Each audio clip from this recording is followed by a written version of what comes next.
Boa noite a todos e todes. Nós estamos aqui para o minicurso Filosofia da Libertação no Brasil, e ele será ministrado pelo professor Euclides André Mansi. Ele possui graduação em Filosofia pela Universidade Federal do Paraná, especialização em Antropologia Filosófica e mestrado em Educação pela mesma instituição, e atualmente é doutorando em Filosofia na Universidade Federal do ABC. Ele foi professor de Filosofia da Ciência, Lógica e Filosofia Latino-Americana em instituições de ensino superior no Brasil, entre elas a Universidade Federal do Paraná. Criou a plataforma Solidários, que fornece soluções de TI para organização e funcionamento de circuitos econômicos solidários e redes colaborativas de economia solidária. Atuou como consultor de projetos da Unesco e da FAO, e é membro da coordenação geral do Instituto de Filosofia da Libertação, o IFIL, e coordenador executivo da Solidários Brasil. Ele tem experiência nas áreas de filosofia, educação e economia, atuando principalmente nos seguintes temas: filosofia da libertação, teorias de rede, economia de libertação, economia solidária e tecnologia da libertação. E então, sem mais delongas, a gente passa a palavra para o professor Euclides.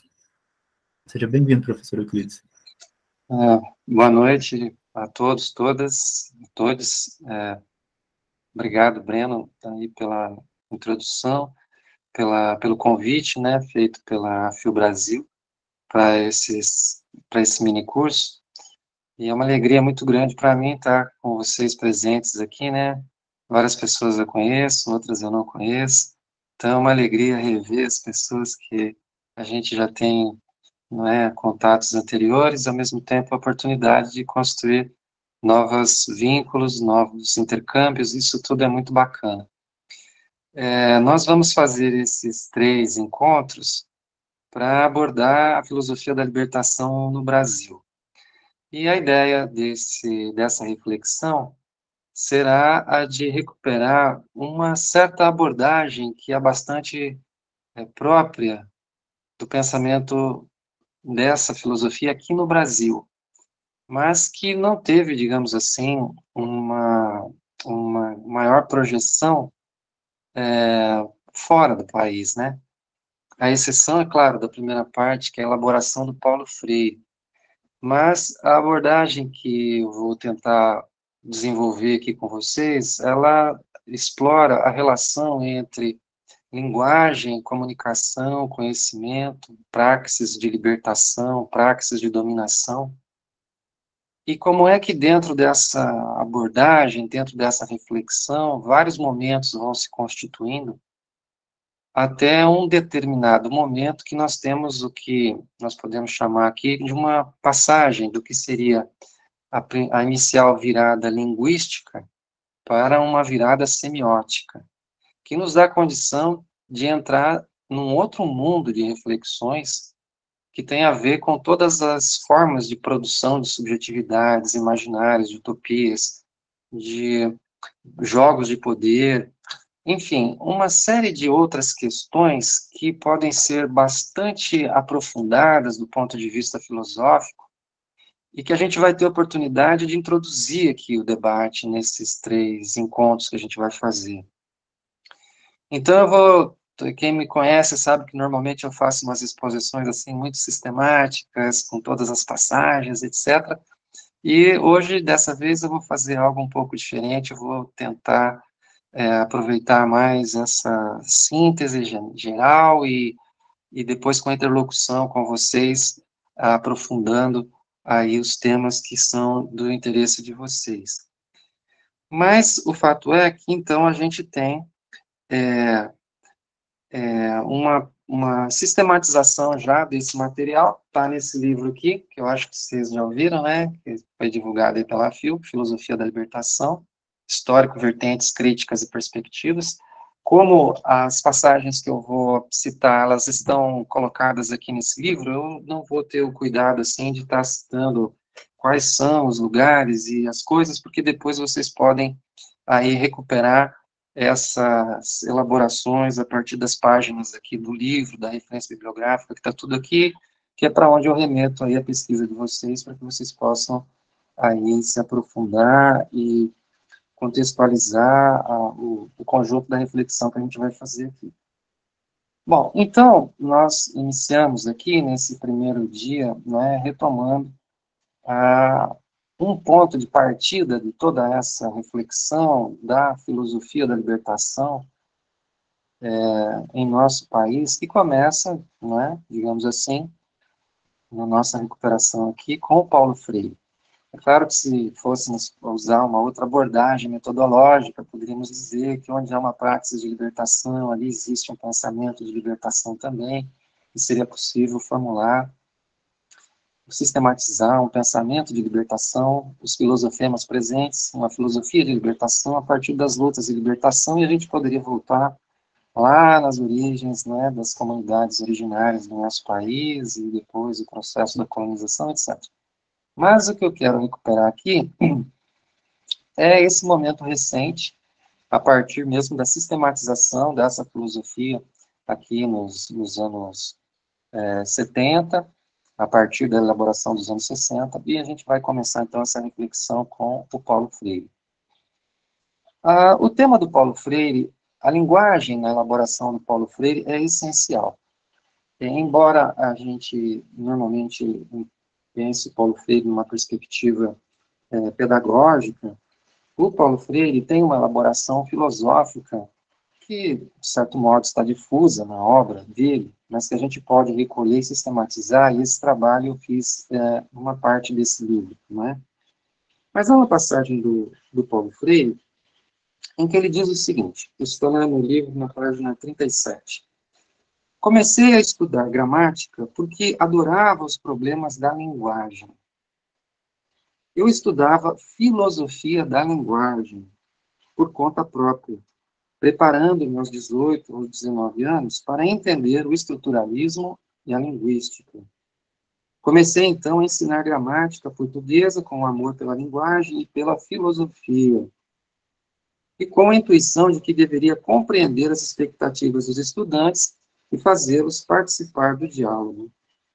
Em algum momento, entre os 15 e 23 anos, descobri o ensino como a minha paixão.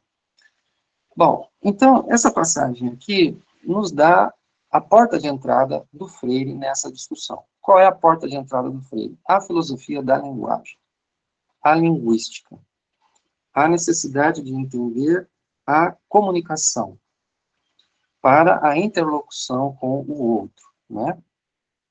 E quando a gente entra nessa discussão, a gente entrou pela via da linguística. A ideia de que o signo comporta um significante e um significado. E que essa relação entre significante e significado depende de um processo interpretativo.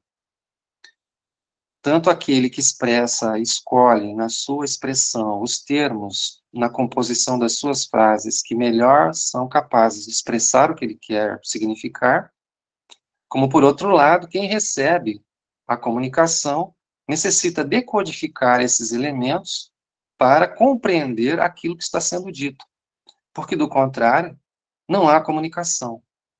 Porém, nesse processo mútuo de expressão e de interpretação, tanto estão colocadas a competência linguística de quem expressa, como a competência linguística de quem ouve, de quem acolhe aquela mensagem. E essa diferença de competências linguísticas tem a ver com diferenças de cultura, de história, de vida, de experiências.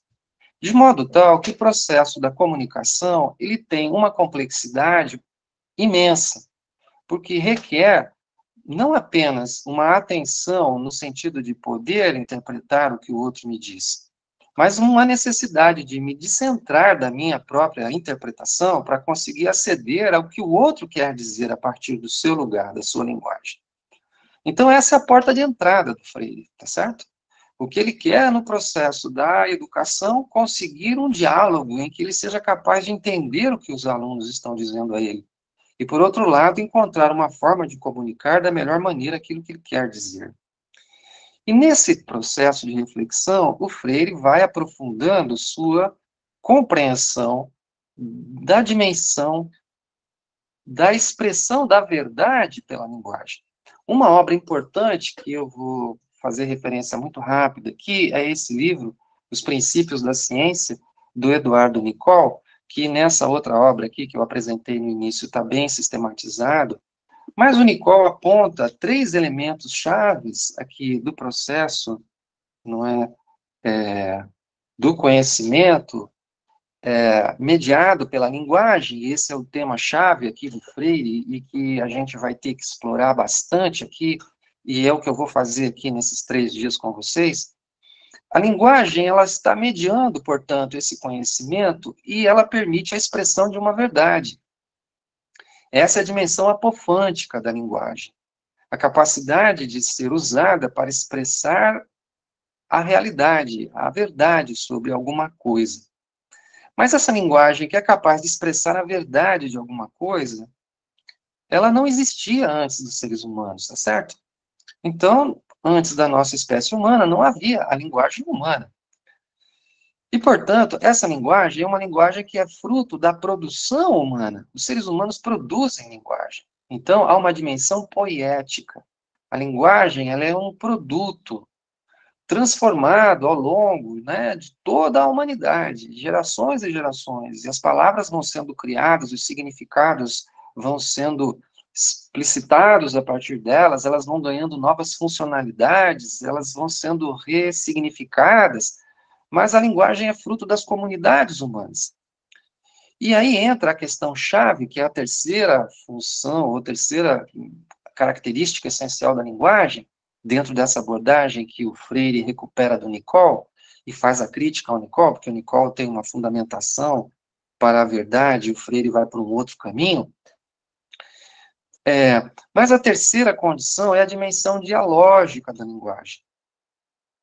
Porque se a linguagem não existia, e a linguagem ela só funciona no processo da comunicação entre os sujeitos, ela está necessariamente colocada numa forma dialógica. Ou seja, como é que cada um de nós aprende a linguagem? Como é que nós nos apropriamos dos significantes? Como é que nós nos apropriamos dos significados? Se não é pelo próprio exercício da linguagem, pela própria dimensão dialógica dessa linguagem. Se nós retirarmos a dimensão dialógica, não há mais linguagem do ponto de vista das comunidades humanas. Porque o processo de comunicação está rompido. O processo do significante, do significado no processo da comunicação não mais existe. Por quê? Porque a dimensão dialógica, ou seja, de que há um emissor e alguém decodifica, e há um retorno dessa mensagem e volta ao primeiro. E nesse intercâmbio do ir e vir, se produz uma significação, se produz uma compreensão, se produz uma explicitação do que é a realidade ou daquilo que está sendo tratado como objeto do discurso. Sem esse movimento dialógico, não existe conhecimento. Sem esse movimento dialógico, não existe linguagem. Então, a linguagem, ela é, ao mesmo tempo, nessas condições, ela é poética, produzida nas comunidades humanas, ela é dialógica, não é? E ela tem a sua dimensão apofântica, podemos dizer o que é a verdade. Então, nesse diálogo entre educador e educando, há uma busca de explicitação de alguma coisa que será dado como verdadeiro. E esse dado como verdadeiro requer um procedimento epistemológico de validação. No caso do conhecimento popular, o saber de experiência feito, em que as pessoas, com a sua vivência, provam pela sua praxis que aquele conhecimento é verdadeiro, como todo conhecimento milenar das comunidades indígenas sobre as propriedades curativas das plantas, por exemplo. Saber de experiência feito. E que você pode ir lá e reformular numa linguagem técnica e que vai simplesmente comprovar que aquilo é cientificamente consistente. Por quê? Porque é um saber de experiência feito, ele está comprovado pela praxis histórica. Por outro lado, há um conhecimento acadêmico, com a sua linguagem formalizada, e no processo dialógico se encontram esse conhecimento já apofântico, validado pela comunidade científica, com todos os seus rigores e métodos, e esse saber de experiência feito das populações, e nesse encontro do saber de experiência feito e do saber já validado academicamente, nós temos aqui, pela comunicação desses saberes, o desenvolvimento de um saber popular. Então, o conhecimento popular não é o conhecimento daquilo que a multidão fala pela rua. É o conhecimento de um saber de experiência feito, que se conecta com o saber científico e que se valida do ponto de vista histórico na sua capacidade apofântica de dizer a verdade. Agora, a grande questão aqui, e a gente vai entrar isso mais adiante lá, eu não quero antecipar aqui o argumento, mas enfim, já vou antecipar, é que a linguagem não é só um elemento de comunicação, ela é também um elemento para o pensamento.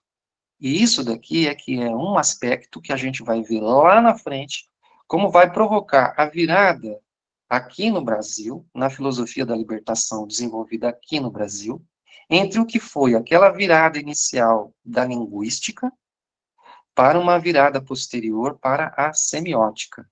Mas vamos por partes. Então, introduzi aqui o Paulo Freire rapidamente, simplesmente para mostrar a ponta de entrada dessa discussão, a partir da linguagem. A segunda passagem que eu quero destacar com vocês aqui é uma passagem do Hugo Asman, está lá no livro, na página 476.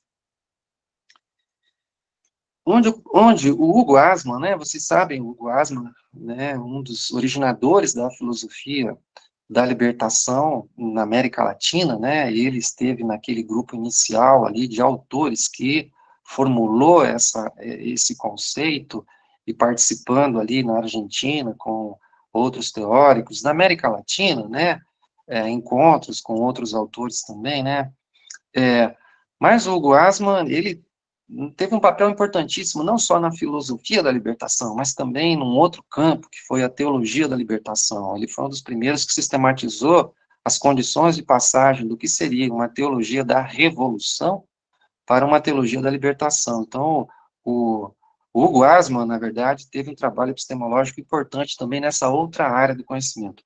Mas, enfim, voltando aqui ao tema do Asman para o que nos interessa aqui, que é o tema da nossa reflexão, Hugo Asman tem um artigo em que ele fala dos desafios da filosofia analítica, tá certo? Para a filosofia da libertação.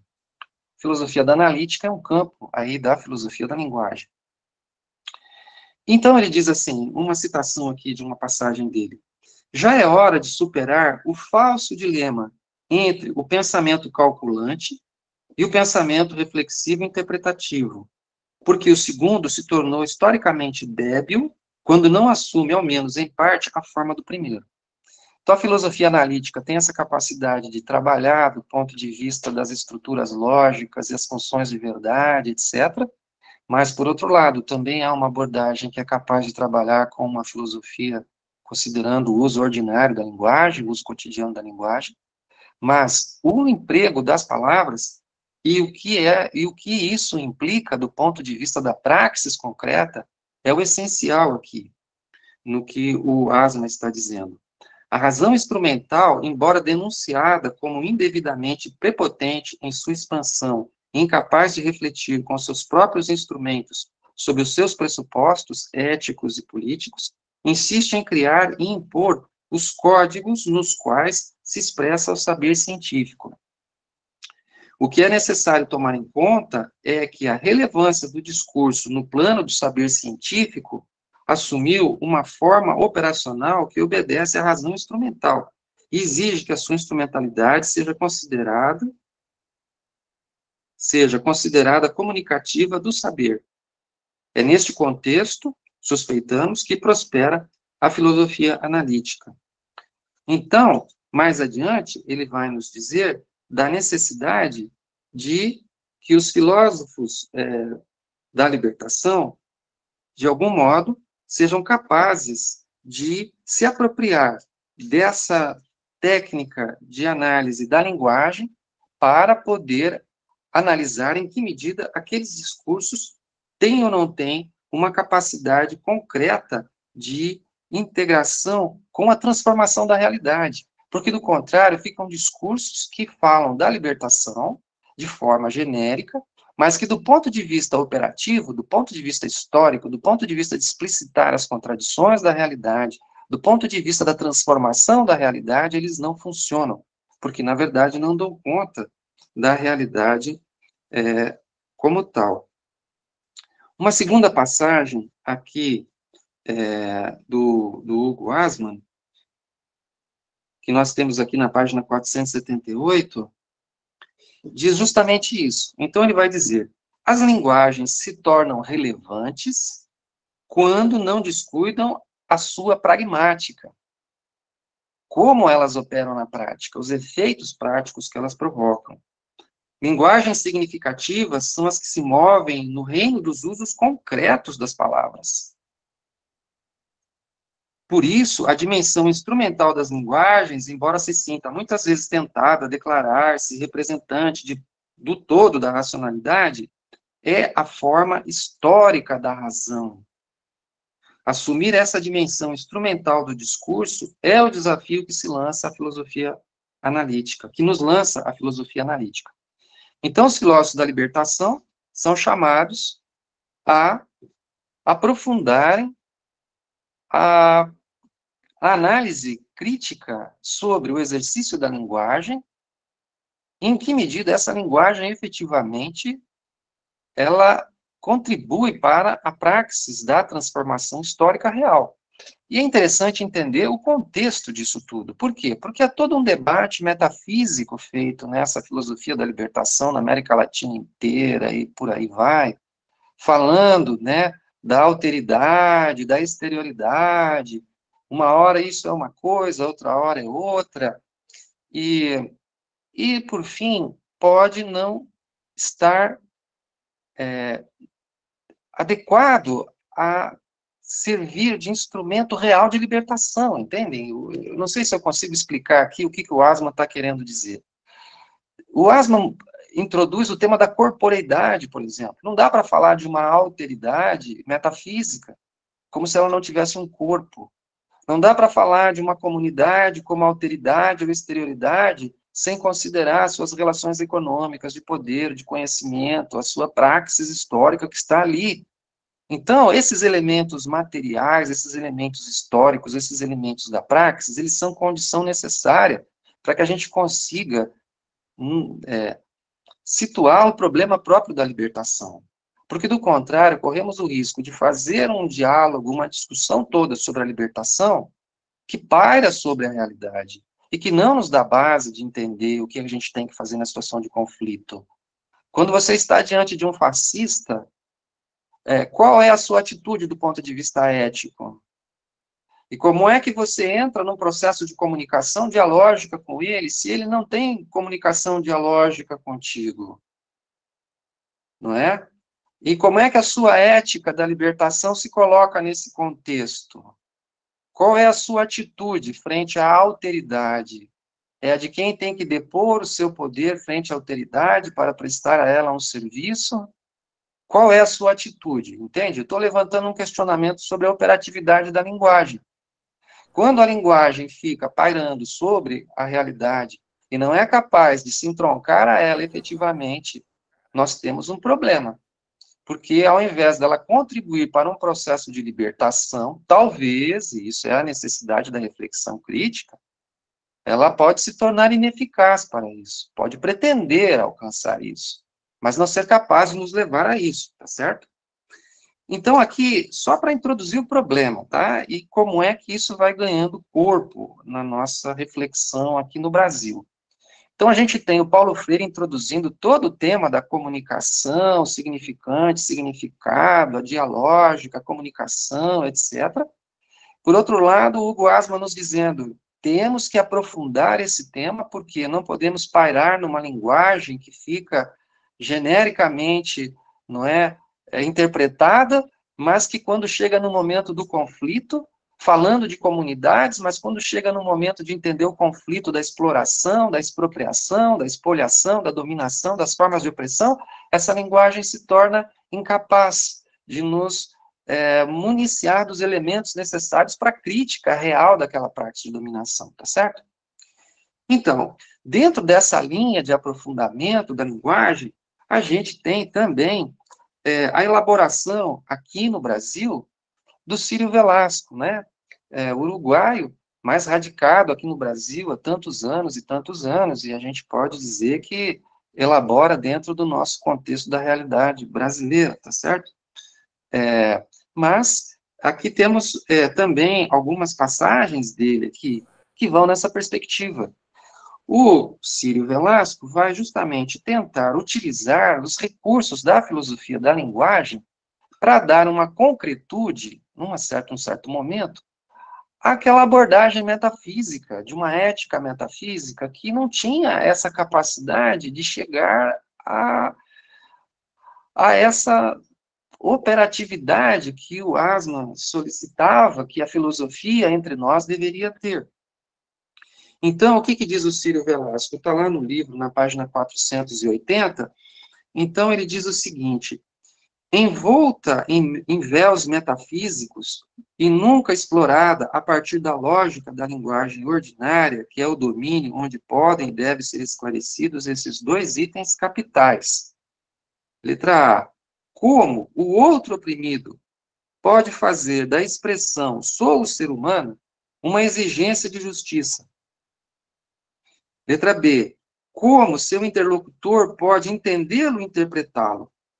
Condição de possibilidade de sua responsabilização e praxis social para com o outro. Então, vocês vejam, toda aquela história que a gente tem assim, que o outro, eu não tenho como interpretar o outro, porque ele escapa à minha consciência. Então, porque ele é um infinito. Então, a infinitude do outro faz com que eu não possa interpretá-lo. Certo? Mas, diante do outro, eu deponho, como é que eu sei que o outro é outro? Como é que eu sei que é um outro? Mais adiante a gente vai entrar nesse tema aqui, quando entrar na semiótica, que é a solução adequada para essa problemática toda. Mas o que o Círio Velasco está dizendo, e nesse caso aqui ele está fazendo uma abordagem sobre passagens da ética do Henrique Dussel, sobre essa afirmação, sou um ser humano, pretendendo derivar daí a exigência de justiça, não é? Ele o que está fazendo é justamente isso, ele está buscando, com essa forma de argumentação da filosofia da linguagem, dar uma concretude a um discurso que é um discurso metafísico e que, em muitas situações, perde operatividade.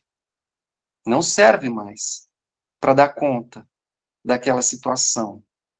Então, ele vai até um certo momento, muito positivamente, né, de uma forma analógica, nos auxiliando a compreender as contradições, as dominações, etc., mas chega a um dado momento, que é aquele momento mesmo da transformação e da praxis, não é? Ali é onde a história se joga efetivamente, e nesse momento é requerida uma capacidade crítica que muitas vezes essas abordagens analógicas, metafísicas, não nos dão. Então, Círio Velasco vai nos dizer ali, né, na página 481, estou citando agora, diz ele, daí que em todo momento que aborde o domínio da interação linguística, a filosofia da libertação não possa deixar de se apoiar, obviamente, em posição crítico-criativa, nas hipóteses elaboradas pela filosofia da linguagem ordinária. Procedendo assim, a filosofia da libertação pode, por sua vez, levar a filosofia da linguagem a novas descobertas. A novas descobertas. Então, o que a gente tem aqui?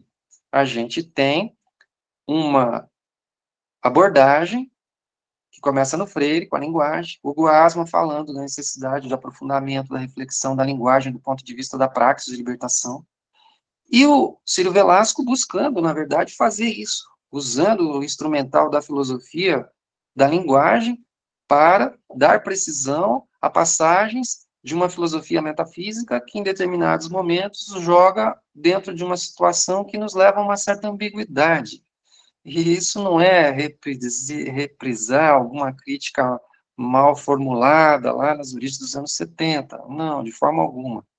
É fazer uma avaliação da concretude do discurso em situações específicas com as quais nos defrontamos. Então, aí o que acontece? Nós temos essa situação em que essa abordagem da linguística, ela é muito boa para pensar esse processo da comunicação. Então, nós temos um significante, um significado, um processo comunicativo. Então, há uma mensagem, um emissor, um receptor, não é? Os signos mediadores, qual foi a mensagem emitida, a mensagem recebida, o processo de interpretação, e como é que a gente corrige isso do ponto de vista do diálogo entre as pessoas, e mais adiante, como é que corrige isso com a praxis de libertação, tá certo? Então, a praxis vai nos dar conta de ver se aquilo era verdade ou não era. Chegamos a um acordo de forma apofântica que isso é verdade. Muito bem. Mas é verdade mesmo ou não? Como sabemos, do ponto de vista epistemológico, é preciso a validação. E essa validação será na praxis. Então, vamos para a praxis de libertação e lá vamos ver se isso é realmente... os passos nos dão maior expansão das liberdades ou não. E a crítica tem que ser feita, não é, ao par e passo da própria implementação daquela ideia. Porém, quando nós entramos no tema, não só da comunicação, mas da linguagem como meio de pensamento, a linguagem como mediação do pensamento, é aqui que a gente vai encontrar um problema realmente importante de fundo aqui. Isso aí que vai estar desenvolvido lá a partir da página 517 no livro, tá certo?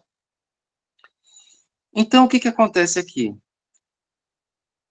Se a linguagem, ela medeia o pensamento e não só a comunicação, então o Paulo Freire diz, eu não posso pensar pelo outro, eu não posso pensar para o outro, eu não posso pensar sem o outro. Então, a única forma que eu tenho de pensar é com o outro, tá certo? Porque eu não posso pensar sem ele. Não posso pensar para ele, não posso pensar por ele. Eu só posso pensar com ele. Ele tem que pensar e eu também. E o nosso pensamento está mediado necessariamente por esse processo da linguagem. Por quê? Como a gente já viu lá atrás, o processo de aprendizado da linguagem é dialógico. Então, a gente aprende uma linguagem. Muito bem. Processo comunicativo, e essa abordagem até aí vai bem. Agora, qual é o problema? O problema é que se toda comunicação supõe expressar um significado elegendo significantes, a pergunta que se deve fazer é, ora, se eu estou pensando, eu estou comunicando para mim mesmo alguma coisa no exercício da linguagem? Embora possa dizer, bom, é uma função outrativa da linguagem, você pode falar consigo mesmo, né? Certo. Então, eu poderia estar dialogando comigo próprio, formulando perguntas e formulando respostas. Mas a grande questão é a seguinte: se a linguagem é meio para o pensamento, o significado que eu quero expressar, eu já tenho esse significado antes de escolher o significante, mas se há uma relação entre o significado e o significante, como é que eu posso ter já o significado antes de ter a escolha do significante? Como é que pode haver... Há um círculo que se constrói aqui. Então, lá na página 517, a formação de uma frase para comunicar alguma informação no exercício da linguagem que medeia a comunicação supõe a existência de alguma informação a comunicar, que condiciona a escolha dos signos que comporão a frase a ser formulada. Mas se o exercício da linguagem é igualmente condição do pensamento, requerido à produção da informação, não se pode pressupor a existência de novos significados antes mesmo que eles tenham sido produzidos. Assim, se todo signo linguístico comporta em si a unidade do significante e do significado, o exercício da linguagem que mediaria o pensamento na produção de um novo conhecimento com seu emprego, com o emprego do signo linguístico, levaria ao paradoxo de considerar que o ato de pensar mediado pela linguagem seria como comunicar a si próprio, com o emprego de significantes, aquilo que já se sabe como significado.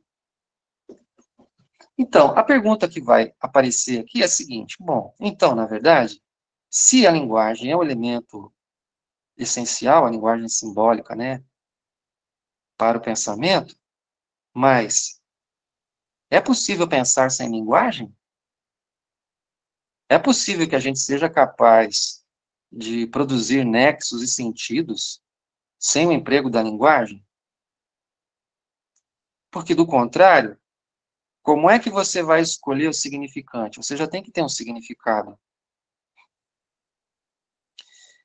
É justamente esse problema aqui que nos leva a uma virada importante nessa abordagem. Ela nos leva a uma virada que é a virada da semiótica.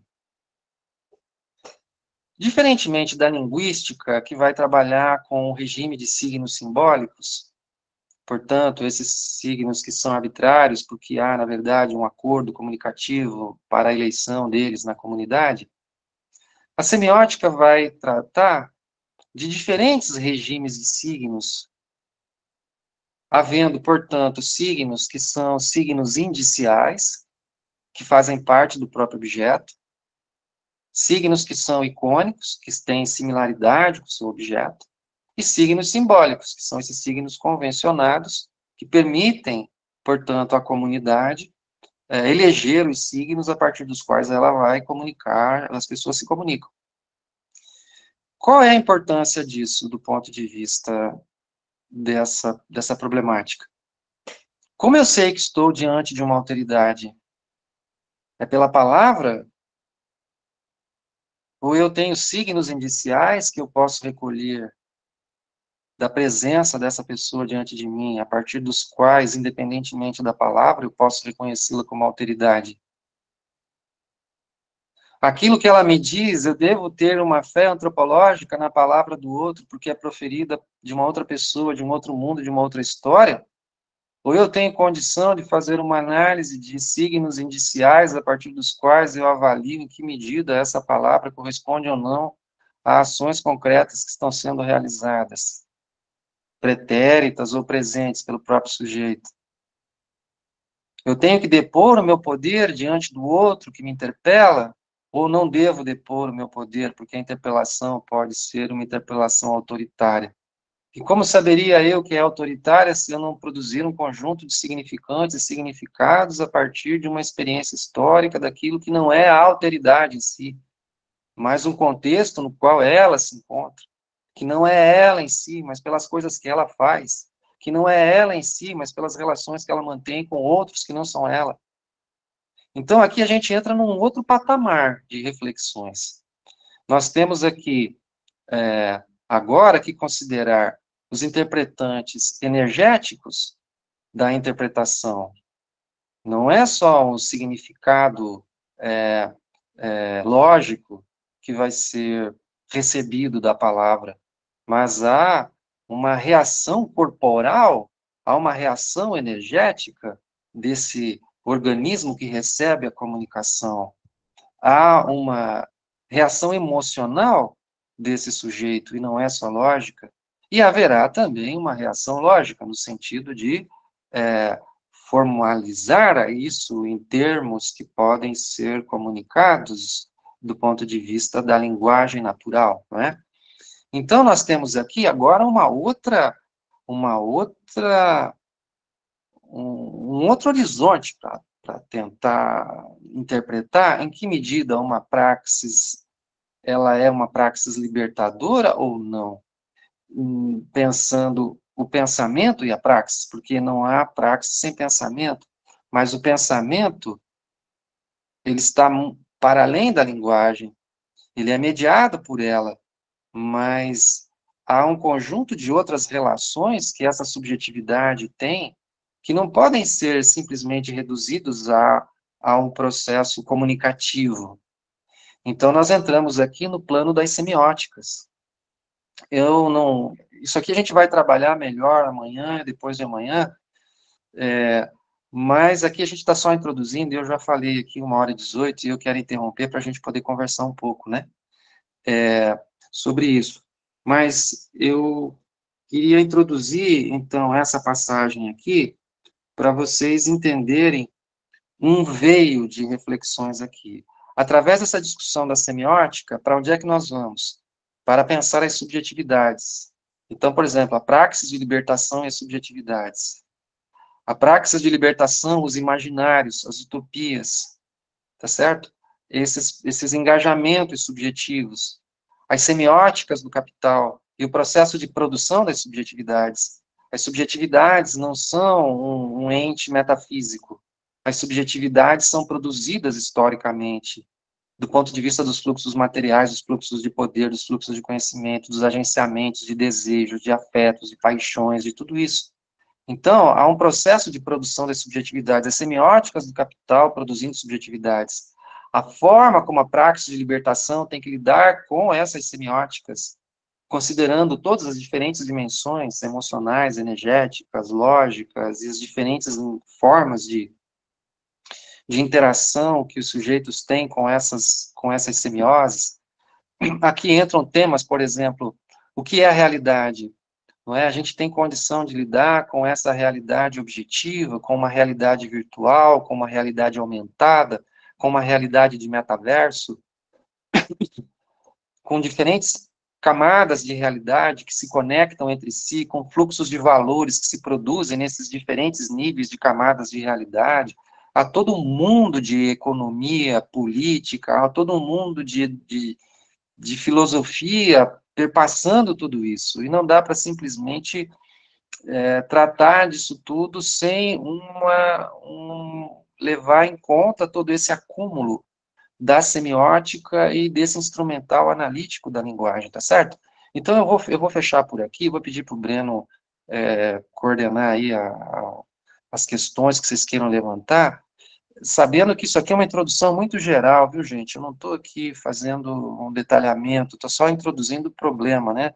Cada coisa dessa aqui desdobra um mundo de reflexões que já estão produzidas e que a gente precisa recuperar para entender melhor tudo isso que a gente está vivendo. Esses processos de produção de subjetividade em redes, manipulação de imaginários, de desejos, de engajamentos políticos das pessoas em movimentos, fake news que são tomadas como verdades, processos de inversão da realidade, tudo isso, como é que você entende? Não são com categorias analógicas que falam do eu e do outro, sabe? Você precisa de um mundo de conhecimento filosófico aqui, que tem a ver com abordagens como essas que aqui a filosofia da libertação no Brasil veio desenvolvendo, sabe? E que a gente tem condição de dar uma contribuição importante desse diálogo internacional. Breno, se você puder fazer essa mediação aí das questões, etc. Não sei se você está por aí, Breno. Eu estou por aqui, sim. Gente, então eu deixo aqui aberto. Quem quiser fazer pergunta, por favor, ou poste ela no chat, ou então levanta a mão para abrir o microfone.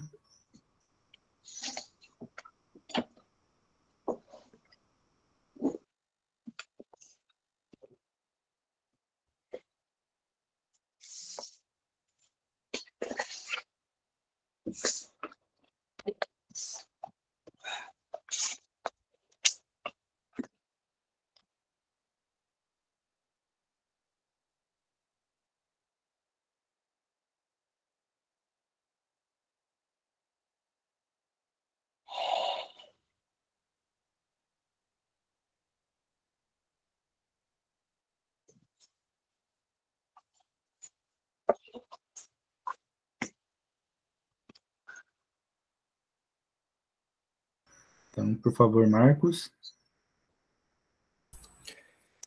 Bom, boa noite a todos. Eu ia escrever aqui, mas eu ia demandar um tempo aqui para formular a questão e tal, e resolvi falar mesmo, né?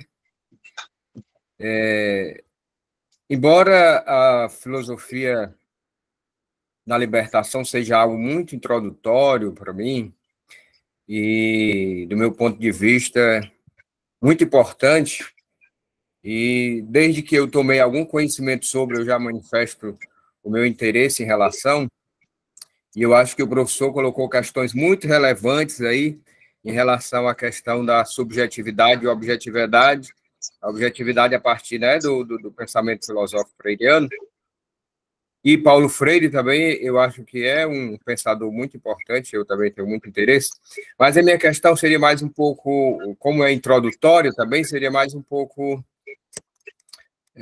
no sentido de perguntar sobre as bases filosóficas de Freire, né? Sabemos que Freire teve um trabalho lá com Hegel, né, na Universidade de Recife, eu acho que alguma coisa, se seu mestrado, acho que foi o mestrado, ou não sei se doutorado, foi sobre Hegel, né?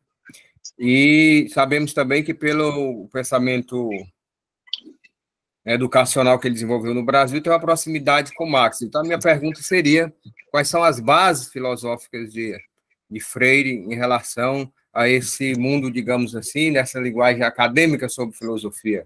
Quais seriam as bases filosóficas de Freire nesse sentido? Marx, Hegel e outros, como seria? Pois olha,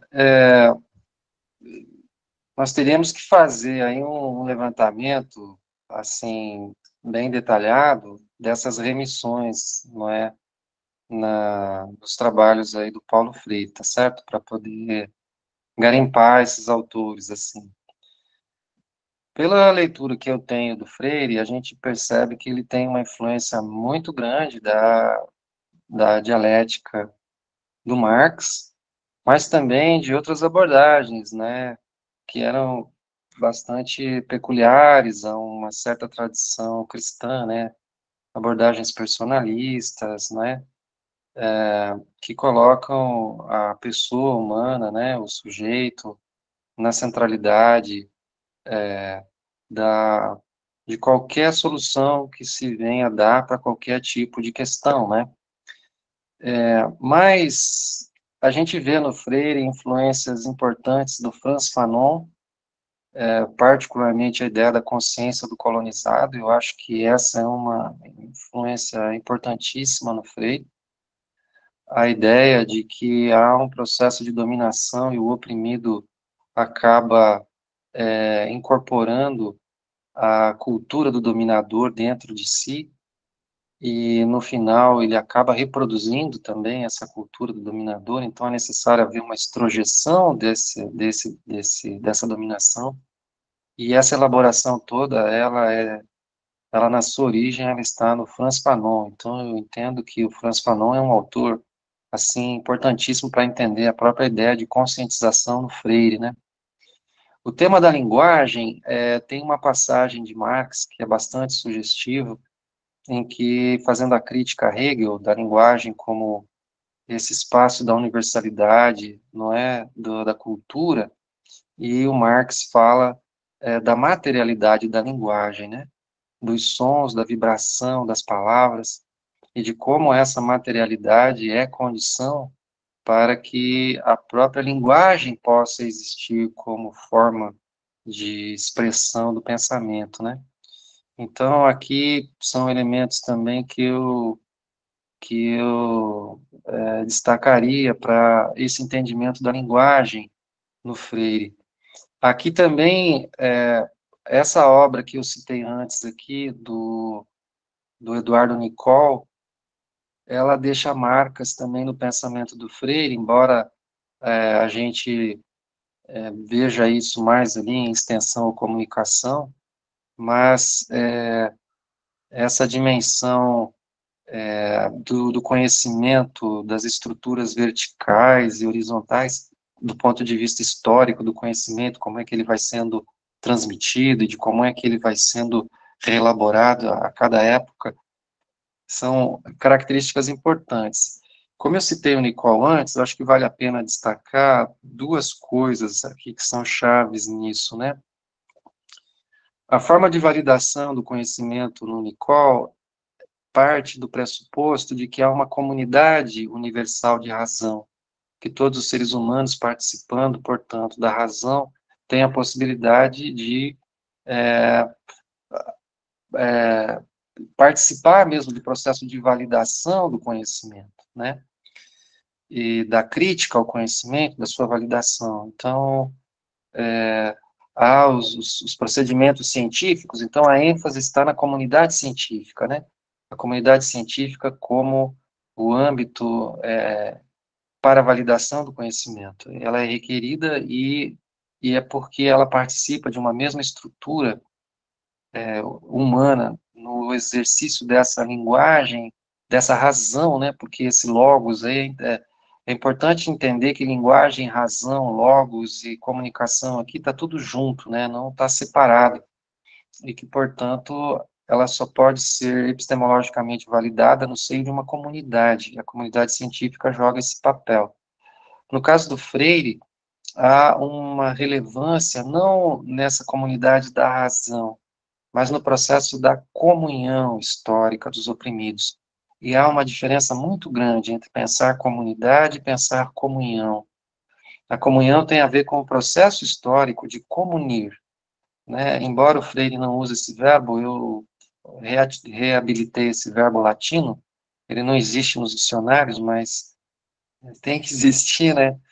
Porque ele é a origem da palavra comunhão, comunir, comunire, que significa munir de forma recíproca, da melhor maneira possível, não é? Então, as pessoas que estão no processo de comunhão, elas dão e elas recebem. E é nesse comunir, não é, em que elas criam, na verdade, uma comunidade. Esse comunir tanto é material, é econômico, e daí a palavra comunhão, comunismo, né, material, mas ela é também emocional, ela é também de conhecimento, ela é também em diferentes outras dimensões daquilo que vai sendo compartilhado. Então, na visão do Freire, não existe uma comunidade, e tudo bem, há uma capacidade interpretadora da razão, porém, a comunhão, a comunidade humana é fruto da comunhão dos seres humanos, na medida em que eles, com seus intercâmbios, criam esse vínculo entre os sujeitos do seu próprio processo de libertação. E, portanto, a validação do conhecimento, ela é feita na praxis mesmo, histórica, da realização dessa comunhão. Então, para o Freire, não se trata só de ter um conhecimento científico, tá certo? Porque você pode ter o conhecimento científico de como explorar melhor, você pode ter o conhecimento científico de como dominar melhor, como organizar melhor as redes sociais para melhor obter o resultado final manipulando as pessoas. Você pode produzir conhecimento científico sobre isso, sobre como vender o produto, levar a pessoa a comprar o que ela não precisa. Como é que você faz isso? Ah, existe uma técnica, existe um conhecimento científico para fazer isso. Então, aqui a gente tem não basta o conhecimento científico, entende? Não basta que o conhecimento seja validado por uma comunidade acadêmica. Ele tem que ter uma outra validação, aquele conhecimento que nos interessa, que é o conhecimento válido epistemologicamente no processo de libertação, da transformação da realidade, não é? E esse processo de libertação, ele só pode ser criticado dialogicamente, né? Mas é a experiência histórica, é a realização histórica dele que comprova se aquele discurso é verdadeiro ou não. Porque falar que é um processo libertador é uma coisa, e que na praxis histórica ele realmente esteja ampliando as liberdades das pessoas em todos os seus aspectos, em todas as suas dimensões, isso é outra coisa completamente diferente. E é aqui que joga esse papel importante a crítica da linguagem. Então, vejam só, o Freire, ele está operando com uma abordagem, que é uma abordagem dialógica, e, portanto, ela é dialética, mas ela não pretende que haja um método que, a partir dele, alguém diga a verdade da realidade, independentemente de uma praxis histórica de libertação, porque o objetivo do conhecimento é expandir as liberdades públicas e privadas, eticamente exercidas, então vai por esse caminho da validação histórica.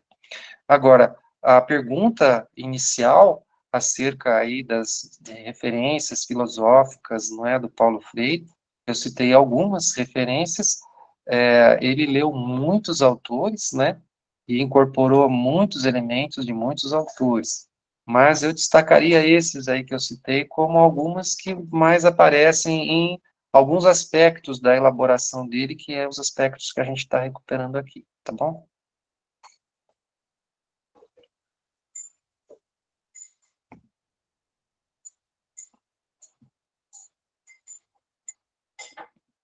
Se alguém tiver mais alguma pergunta aí. Nós temos a pergunta aqui da Mércia Cunha no chat. Ela pergunta, professor, o senhor na sua fala mencionou as fake news. Qual seria a praxis libertária, a postura ética nesse contexto? Ah, isso daqui é muito legal. A gente vai discutir isso aqui no último dia, tá certo? Quando a gente for tratar lá das abordagens, que são as abordagens populistas, as abordagens populares e as abordagens elitistas, né? E de como é que a gente enfrenta o processo da comunicação, da informação, a partir de diferentes mecanismos.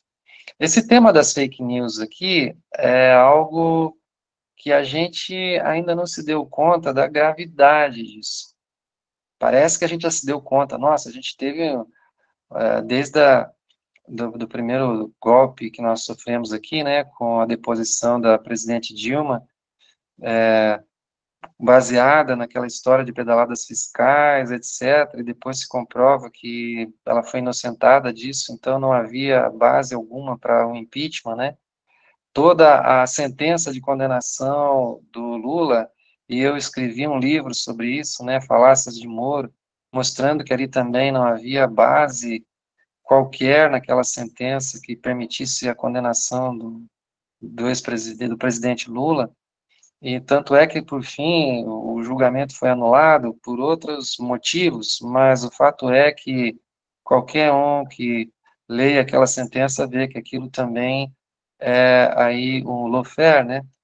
Então, nós temos esse tema de fake news que não são apenas nas redes sociais, são narrativas falsas que são difundidas como verdadeiras e que estão como base para decisões do ponto de vista do parlamento, do judiciário e também das pessoas que votam num ou no outro candidato.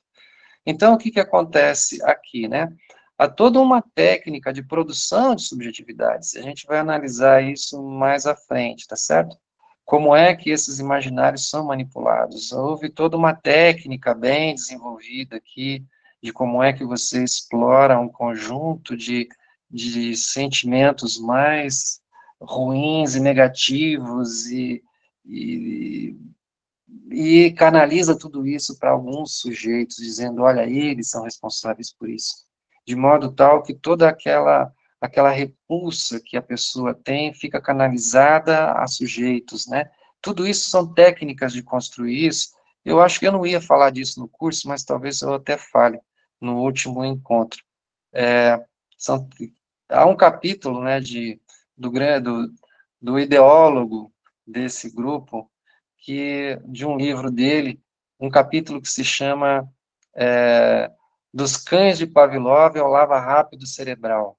Dos Cães de Pavlov ao Lava Rápido Cerebral, onde ele vai documentando ali como técnicas psicológicas utilizadas em sistemas de informação e comunicação podem levar multidões a um processo alienado de condutas, tá certo? E foi exatamente o que eles fizeram, né?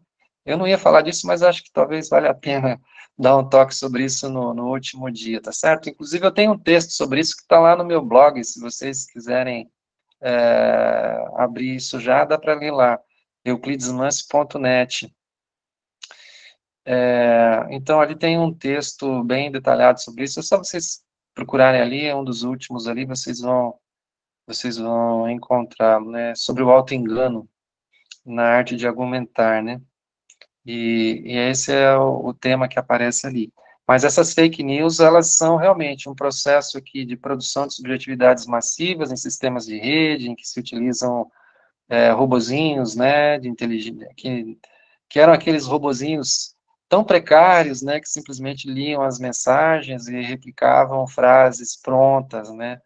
Hoje a coisa está tão mais complicada, se vocês acompanharem aí esse processo daquele chat GPT, que é da OpenAI, e a outro chat que está sendo lançado agora, que é o do Bing, com inteligência artificial, vocês vão perceber onde é que nós estamos chegando. A capacidade que esses mecanismos de inteligência artificial têm de processar informações e de interagir com as pessoas de uma forma tão capaz de induzir as pessoas a acreditar em certas coisas como se fossem verdades, né?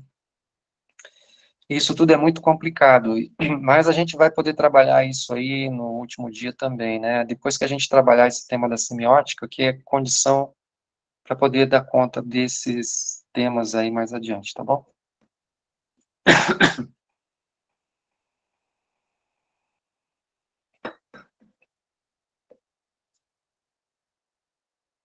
A Simone estava com a mão levantada, depois abaixou. Boa noite, Mance, e todo mundo que está aqui. Prazer estar com vocês todos. Revê-lo também, professor Mance. Eu estava aqui ouvindo atento a sua aula aqui, né? Mas a minha pergunta também tem um pouco a ver com devolvendo para você a pergunta que você fez, porque a hora que o senhor começou a falar das subjetividades, parou, né? Aí, e tem a ver com a pergunta anterior do colega, o que fazer diante do fascista, né? Porque eu estou bastante assustada, assim, com o que está acontecendo no Brasil, e é tudo em relação à comunicação mesmo, né? Esse poder da comunicação, mas ao mesmo tempo também eu chamo de mentalidade, eu não sei exatamente como definir, porque o ex-presidente que estava, ele representava assim vários aspectos do imaginário colonial, né? Expressões de machismo, homofobia, fascismo, enfim. Mas, ao mesmo tempo, assim, né, após as eleições, com a vitória do Lula, eu fui para Goiás, que é a terra onde eu fui criada. Cheguei lá, eu me assustei muito com um movimento social da classe média armado, o número de clube de tiros aumentou 6 vezes nos últimos anos, as células nazistas aqui de Campinas passaram de 6 para 16,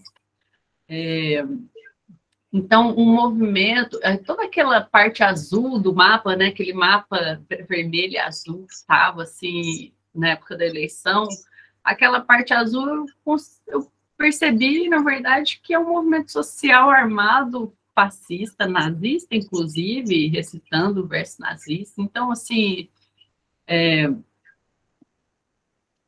como que a gente chega nisso e como que a gente sai disso, né? Como lidar com isso? Dentro de uma perspectiva da libertação, eu fico aqui pensando muito, assim, como combater, não sei, contrapor, enfim, né? Então, é um pouco dentro da sua aula, nesse sentido de como que esses signos, significantes são passados, transmitidos e reverberam de tal forma que, rapaz, pessoas muito estudadas, e aí a gente também tem que questionar nossos currículos de verdade, né? Já questionam sempre, mas assim, mesmo pessoas que supostamente foram para boas escolas, supostamente fizeram faculdades excelentes, estão aí embarcando nesse movimento social armamentista, nazista, fascista, né? Então, como é? Como a gente pode lidar com isso, né? Aqui, Simone, é uma alegria aí poder te rever também, né? A gente tem aqui todo um conjunto de elementos que precisam ser trabalhados de forma conjunta, porque senão a gente não consegue enfrentar a propagação disso, tá certo? Eu vou entrar aqui, para entrar na sua resposta, eu vou começar lá pelo golpe que derrubou a presidente Dilma. Eu escrevi um livro sobre esse golpe. O título é O Golpe. Também está lá na minha página, dá para baixar ali. A técnica que eu usei ali para investigar aquela realidade, ela trabalha os fluxos materiais, os fluxos de poder e os fluxos de conhecimento que resultam naqueles processos, né? Então, quando a gente faz essa análise desses fluxos, o que vai acontecendo?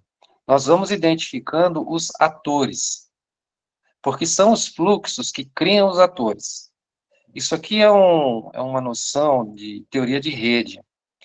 Há uma teoria de rede que trabalha a ideia de que existem atores e você desenha aqueles diagramas de rede entre os atores.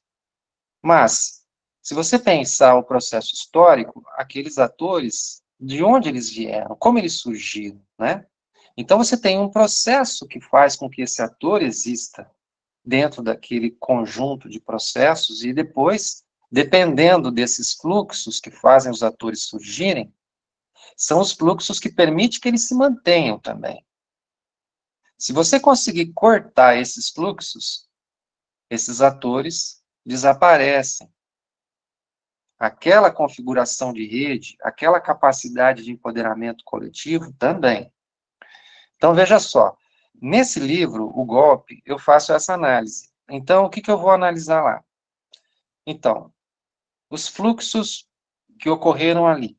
Então, você tem o quê? Você tem um movimento social aqui, na rua, protestando, pelo impeachment da Dilma. Ora, da onde surgiu isso?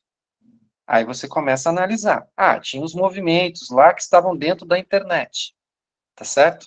Então, você tinha lá 3 grandes grupos dentro da internet, mas você também tinha o MBL, Movimento Brasil Livre, que antes, né, ele cria uma marca que parece o movimento do Passe Livre, MPL, não é? E a partir daquelas manifestações do Passe Livre, ele meio que entra por ali, cria uma logomarca para capturar aquele movimento e levar por outro caminho. Mas o que é esse MBL? Aí você vai analisar o processo das lideranças dele. E o que é que você descobre? Que uma boa parte dessas lideranças foram treinadas, capacitadas, formadas, com recursos que vieram dos Estados Unidos. Parte deles era funcionário de uma organização chamada Students for Liberty. Essa organização, Students for Liberty, sediada nos Estados Unidos, faz um trabalho de produção de subjetividades. Eles produzem lideranças, eles formam lideranças, com várias técnicas, uma das quais é como você usar bem as redes sociais, como você organiza, não é, a sua intervenção dentro da rede social para que ela tenha um efeito maior. E eles desenvolvem ali todo um fluxo de conhecimento relacionado ao que eles chamam de, eu traduzi por libertarianismo, tá certo? Para evitar de confundir com libertário, no sentido anarquista, que ainda tem um certo elemento socialista ou comunista ali. No caso deles, eles falam de libertários, mas eles defendem um capitalismo totalmente desregulado, né? E nesse sentido é a liberdade completa do capital. Então, a privatização de tudo, o Estado, enfim, totalmente esvaziado de qualquer poder de regulação da sociedade, etc. E o Libertarian Party nos Estados Unidos teve participação importante na reestruturação aqui no Brasil do Partido Social Liberal, que foi justamente o partido a partir do qual a plataforma do Bolsonaro depois foi lançada no país.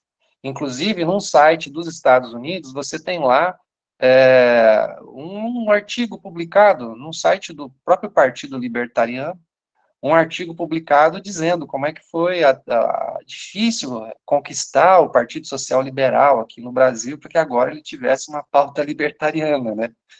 Esse livro aí que eu citei, do golpe, está tudo muito bem documentado. Mas então, o que eu estou dizendo aqui? Existem fluxos materiais e recursos. Então, Privatizar a Petrobras. Boa parte dos recursos que eram usados na capacitação dessas milhares de lideranças, são mais de não sei se é 1.000 ou 3.000 lideranças que foram capacitadas, tem que ver lá o texto que eu, né, não me recordo nesse momento certinho, mas foi mais de 1.000 lideranças capacitadas aqui no Brasil, com recursos desse Students for Liberty. E de onde que vem os recursos da Students for Liberty? Aí você tem condição de checar isso lá nos Estados Unidos, nos sites lá, porque tem que ser público, né, as doações, quem doa para quem. E aí você descobre que tem recurso da Shell, ExxonMobil, tá certo? As empresas petroleiras que depois têm interesse na privatização da Petrobras aqui, porque elas vão se apropriar do pré-sal, etc. Então, você tem fluxos materiais, você tem fluxos de poder, você tem fluxos de conhecimento, que conectam de forma internacional esses processos todos para resultar no quê? No golpe da Dilma, contra a Dilma Rousseff, né? Destituindo a presidente Dilma aí da presidência do Brasil. E que, evidentemente, não iriam destituir a Dilma para depois deixar o Lula ser eleito presidente. Então, teriam também que inviabilizar o Lula como candidato. E aí vem toda a Lava Jato, e aí também tem uma porção de coisa nesse livro documentando as relações da Lava Jato com personagens nos Estados Unidos, e a própria fundação depois aí da Lava Jato recebendo um recurso que, em tese, era para ser recurso para quem? Para os investidores norte-americanos que teriam sido prejudicados. Só que, na verdade, esse dinheiro estava onde? Sendo colocado numa fundação aqui no Brasil, que ia ser gerida pelos lavajatistas, para fazer o que eles já tinham feito com a Petrobras, para fazer o mesmo com um conjunto de outras empresas, e fazer a ação política que eles estavam fazendo, do modo como eles faziam. E que isso aí acabou não sendo consolidado, porque veio à tona tudo isso, e o Supremo interveio nessa história, e, enfim, essa fundação da Lava Jato não se consolidou. Mas, na verdade, o projeto era um projeto realmente de fluxos de recursos, que com essas estratégias saíam dos próprios recursos públicos que iam até os Estados Unidos e depois voltavam para a fundação da Lava Jato para bancar essa política de manipulação e de produção de subjetividades, etc., né? Mas você tem aí também os fluxos de poder, né, que envolvem também diferentes esferas de atores. Então, voltando aqui ao que você estava falando da situação atual. O que a gente tem aqui, esses movimentos fascistas, nazistas, né, que, enfim, é uma coisa tão terrível, né, como é que pode que isso esteja se propagando, né? Mas é todo um processo de produção de subjetividade que é feito. E como é que a gente interfere nisso? Aí que está. A primeira coisa, na minha opinião, né, é que a gente tem que organizar efetivamente as nossas redes, que nós não temos, numa capacidade de consolidar contra a hegemonia, não é? Dentro dessa área da comunicação. A esquerda, as nossas formas tradicionais, elas sempre estiveram na relação pessoa a pessoa, ali no território, no espaço de lugares.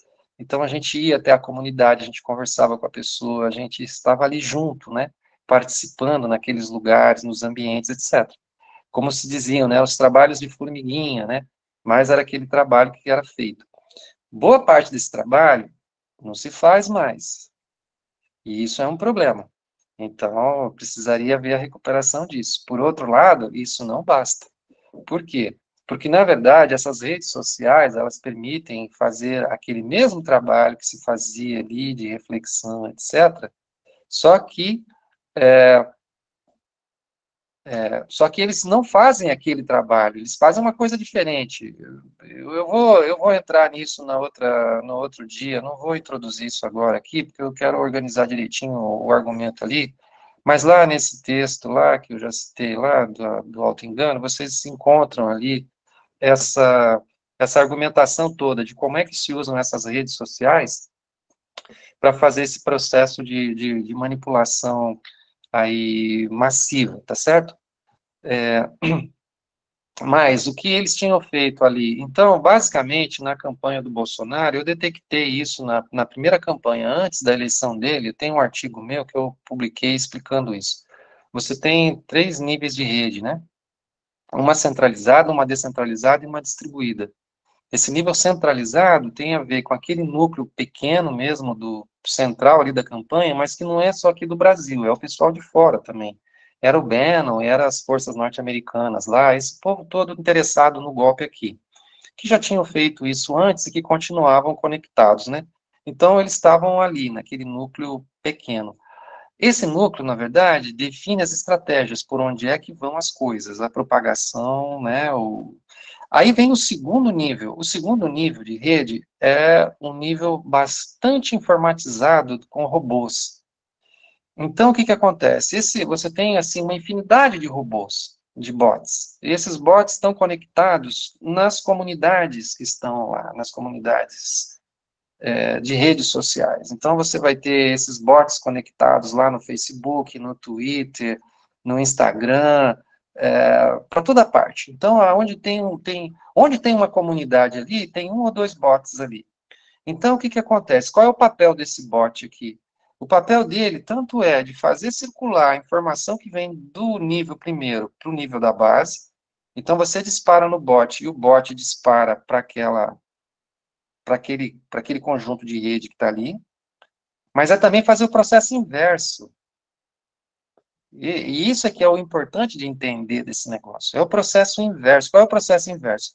É capturar o que rola ali, naquele nível de base, e jogar para o nível médio. De modo tal que vai chegar até lá na cúpula, quais são as mensagens, informações, e o que é que mais se propagou, entende? Então, na verdade, você vai ter para cada tipo de rede dessa, um tipo de comunicação específica. Se é comunidade religiosa, você vai ter uma visão da defesa da família.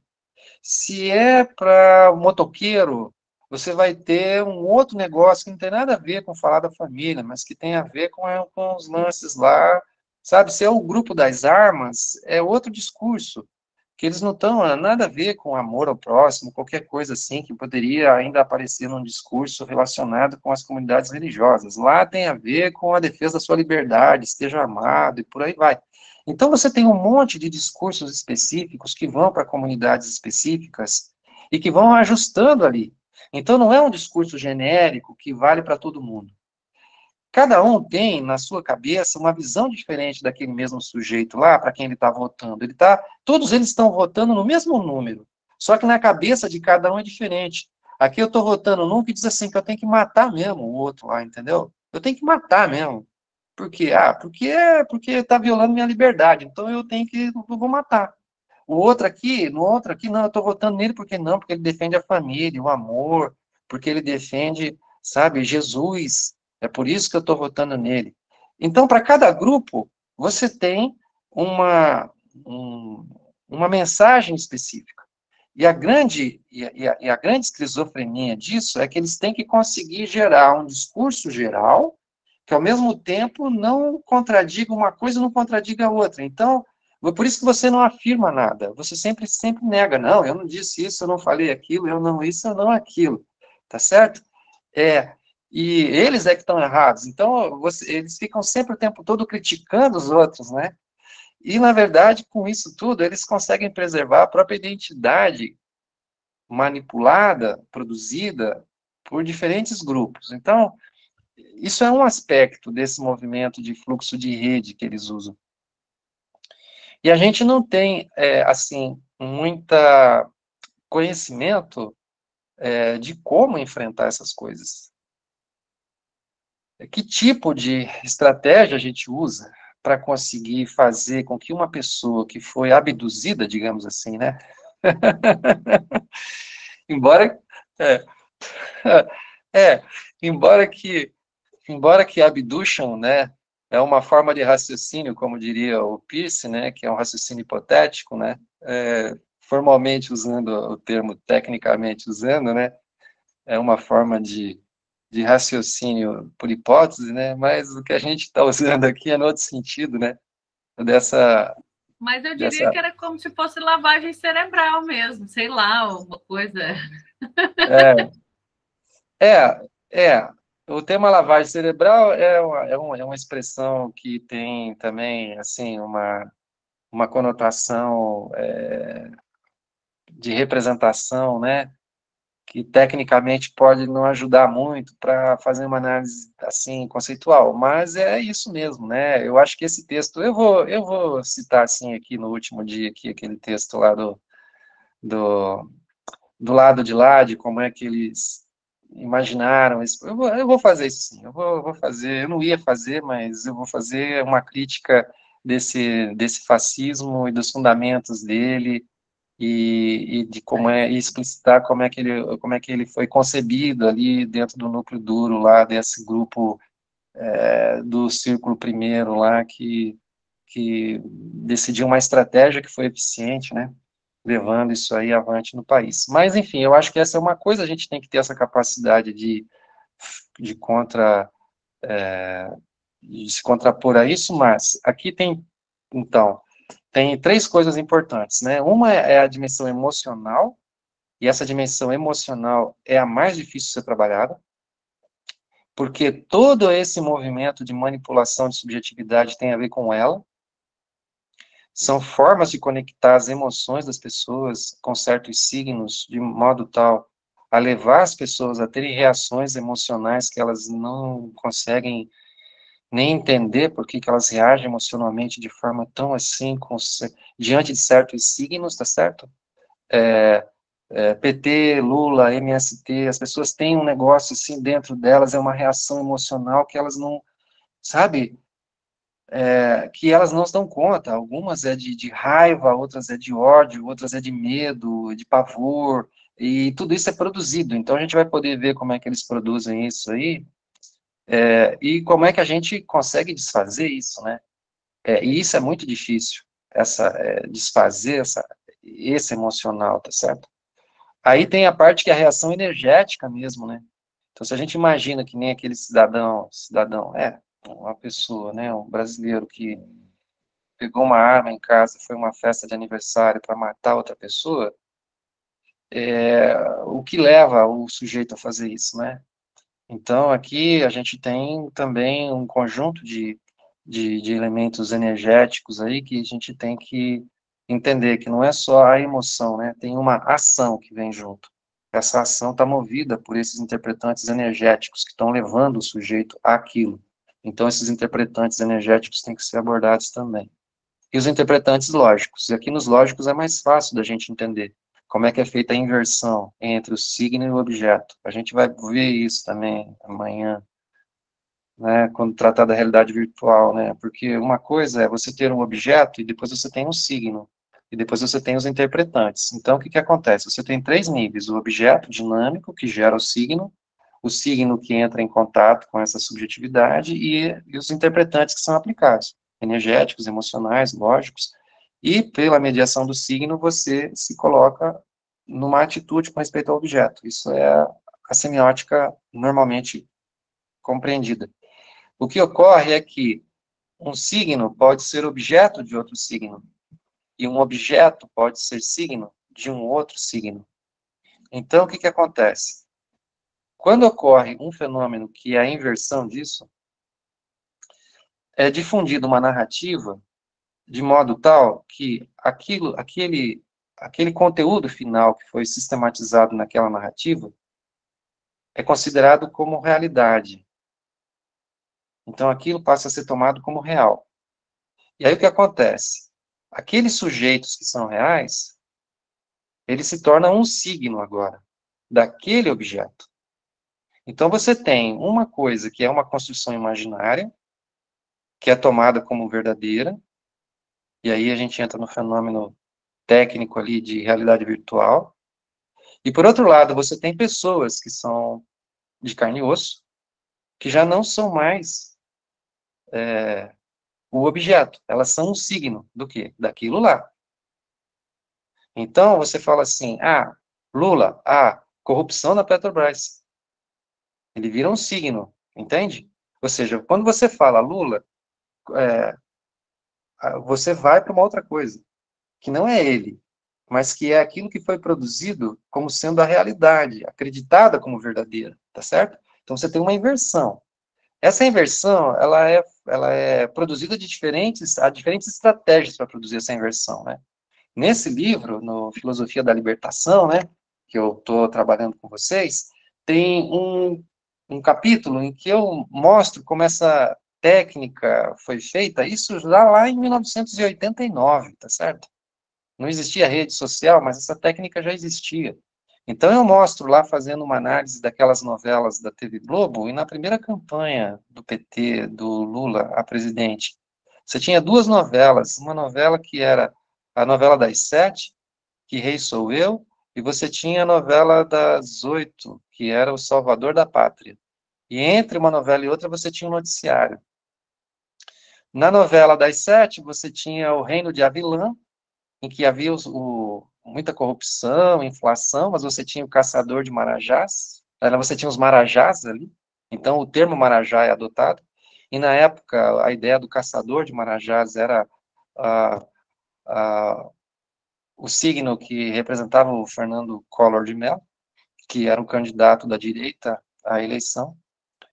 E na outra novela, a novela que vinha depois do noticiário, você tinha o Sassá Mutema, que era um gari, ele era uma pessoa analfabeta, mas que no final se torna um líder político, e por fim ele será eleito.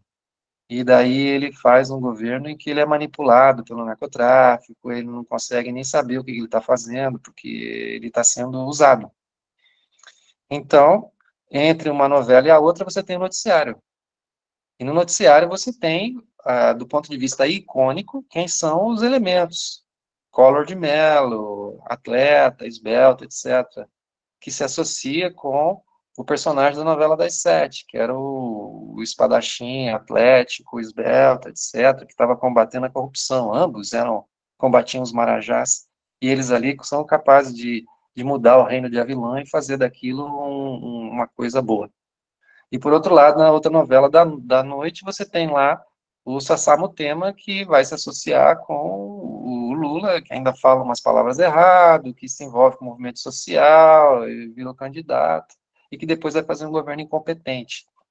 Então, você tem a possibilidade já. Então, entre uma novela e outra, você tem noticiário. Agora, é como se o noticiário ainda fosse a verdade, né? Quando, na verdade, aquilo também é uma produção de notícias selecionadas e geradas interpretantes, etc. Mas, enfim, você tem a inversão. Quando você olha para o Lula e enxerga o Sassá Mutema, então você criou a realidade virtual, tá certo? Porque ele virou signo de um outro objeto. E se você entende que, como o Sassá Mutema era uma pessoa incompetente, incapaz de administrar um município, você vai entender que o Lula também será incapaz de administrar um país, né? Como de presidir, né, um país. Ele não administra sozinho, mas de presidir a administração de um país. Então, você tem o fenômeno de realidade virtual. Hoje, as coisas são muito mais absurdas, porque você tem a realidade aumentada, né?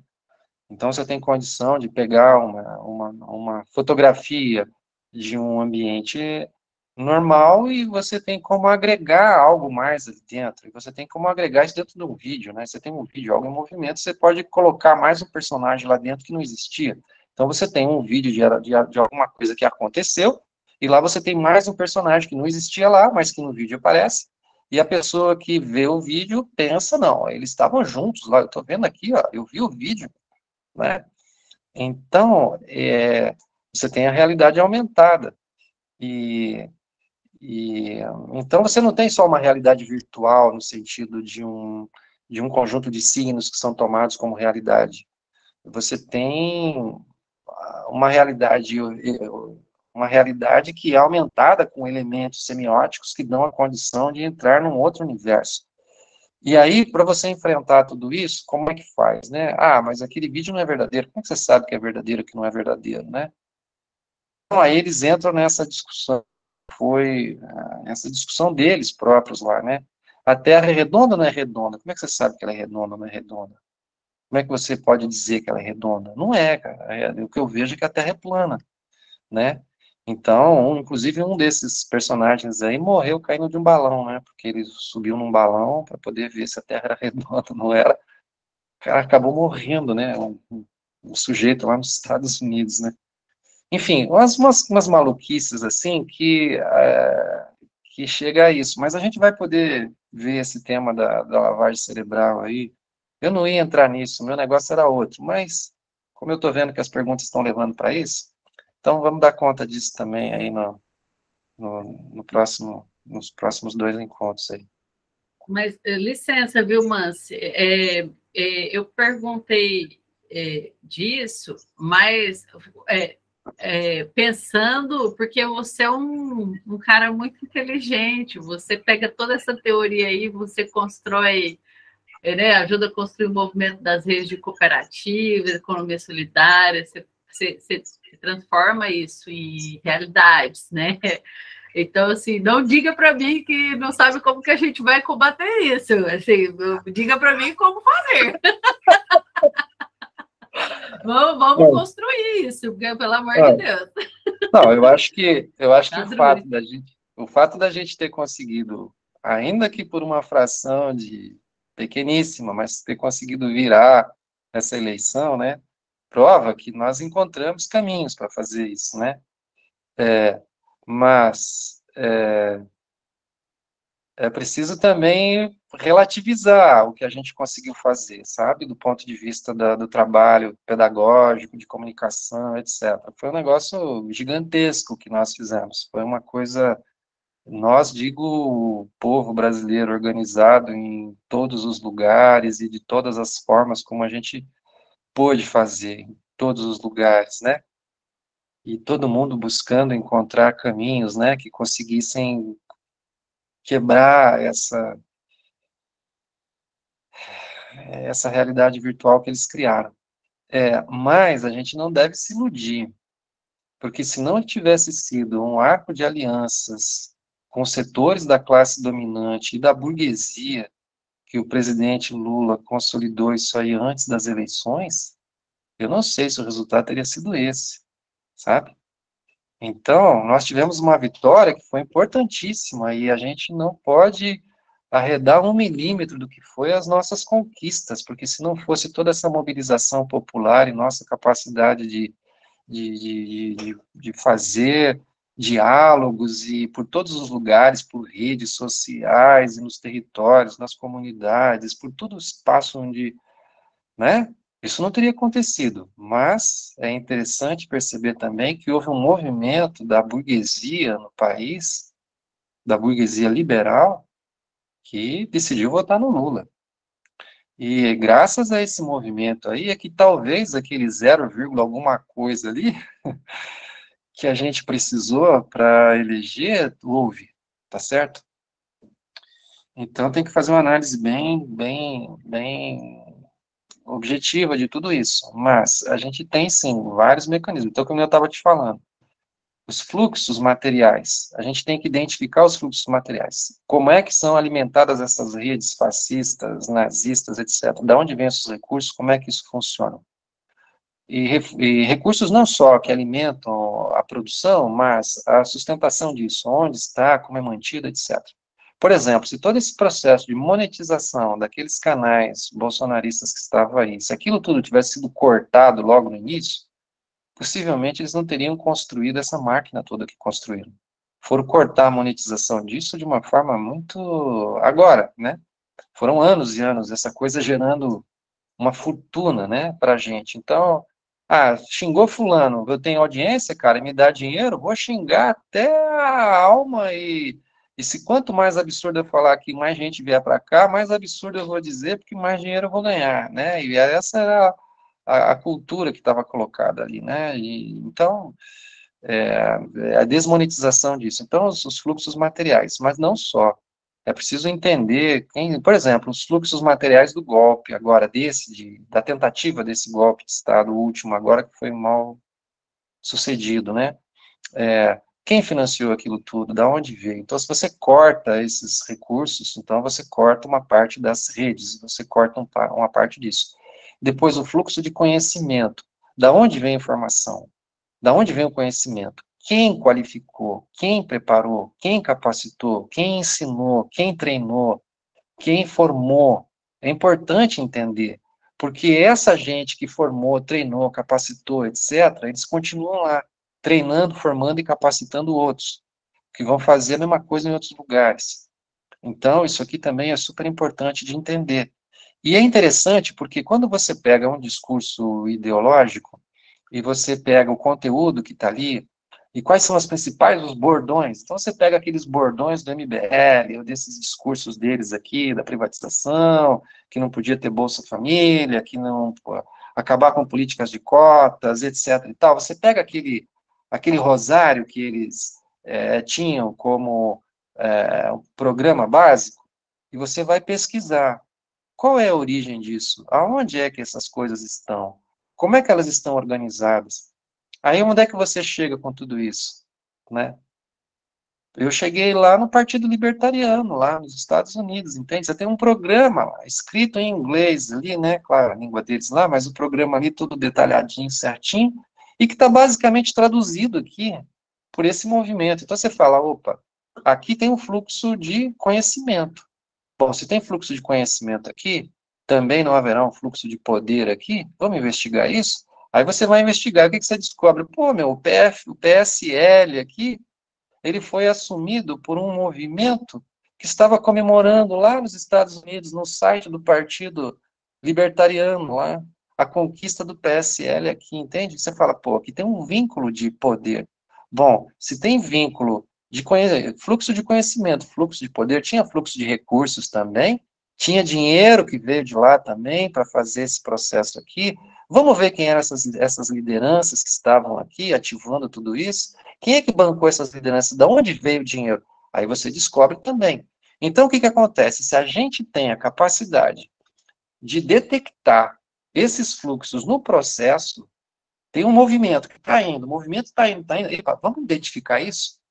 Cortou o fluxo de recurso material, cortou o fluxo de poder ali, porque você explicita isso, ó, vocês estão sendo apoiados, olha os grupos lá, o grupo aqui, lá é proibido fazer isso, aqui também é, vocês estão violando a lei lá, a lei aqui, isso aqui pode dar um processo judicial de condenação lá e aqui, né? Então, você tem outros mecanismos aqui. Bom, cortou. Fluxo de conhecimento, sempre vai existir, mas você consegue, através dele, detectar a trama, entendeu? Então, se a gente consegue cortando os fluxos, você vai esvaziando o movimento. Então, isso é com a lógica de rede, tá certo? Porque não adianta, é claro que você também tem que fazer o enfrentamento das lideranças, você também tem que denunciar aqueles atores, aquelas pessoas, mas não basta você fazer a crítica daquele ator, porque, por exemplo, se você tem um ator que ele se construiu assim, e você vai lá e faz todo aquele processo de combate, de enfrentamento daquele ator, muito bem, o que acontece? Aquele ator cai na desgraça, digamos assim, porque ficou evidente toda aquela manipulação que ele estava fazendo e por isso ele caiu. Aí o que acontece? Aparece outro, porque eles lá têm uma fábrica de produção desses atores, entendeu? Então eles vão continuar produzindo. Isso aqui é a mesma coisa do combate de outras redes, tá certo? Que são redes aí de ilícitos, etc e tal. Então, fazer a repressão na ponta é necessária, porém, isso nunca vai acabar com esse movimento. É preciso cortar os fluxos de recursos, cortar os fluxos de poder. No caso desses grupos armados, cortar o fluxo de armas que chega até eles. Então, com isso, você corta o fluxo material, né? Você corta o fluxo de recursos. Então, você esvazia esses movimentos. E no caso aí dos CACs, que alguém perguntou, acho que foi na pergunta anterior aí, aqui perto da minha casa tinha uma igreja evangélica, era um templo que ficava aqui na rua de cima. E depois de um tempo, ele deixou de ser um templo e virou um lugar de prática de tiro. Onde era um lugar? Onde era um lugar que eles faziam cultos religiosos, deixou de ser para ser um lugar para fazer treinamento de tiros. sabe? Então, virou ali um clube de tiro desses caques. Então, é uma coisa, eu posso até tirar uma foto aqui, mas eu não vou fazer isso, porque daí é ruim que expõe, e depois tem direitos, e enfim. Mas isso aconteceu. Então, é o que eu estava falando, dos fluxos. Por que aquele lugar, que era uma coisa, vira outra de um dia para o outro, né? É interessante entender a lógica e as conexões que existem aí, mas a semiótica nos dá conta de fazer muita coisa. E é importante que a gente tenha um bom domínio da semiótica, sabe? Se a gente não tiver esse domínio da semiótica, a gente não vai conseguir entender produção de subjetividades, produção de imaginários, produção de utopias, manipulação das pessoas, os jogos de poder que são feitos, etc. Então, isso é fundamental, e é por isso que eu introduzi essa discussão por aqui. Eu entrei pelo tema da linguagem, né? Tanto importante a dialógica, a produção do conhecimento, etc., ver a necessidade de que essa linguagem efetivamente dê conta da praxis de libertação, porque senão a gente fica falando coisa e fica todo mundo fazendo discurso crítico e aí a direita só crescendo, né? Então, como é que isso se entronca com a praxis histórica? E, por outro lado, a gente avança nessa perspectiva de uma virada que não é só da linguística, né? Que é uma virada que necessariamente tem que ir para a linha de entender toda a outra dimensão de produção de imaginários, de sentimentos, subjetividades, etc. e tal, que a gente vai poder lidar com isso amanhã aqui no nosso encontro.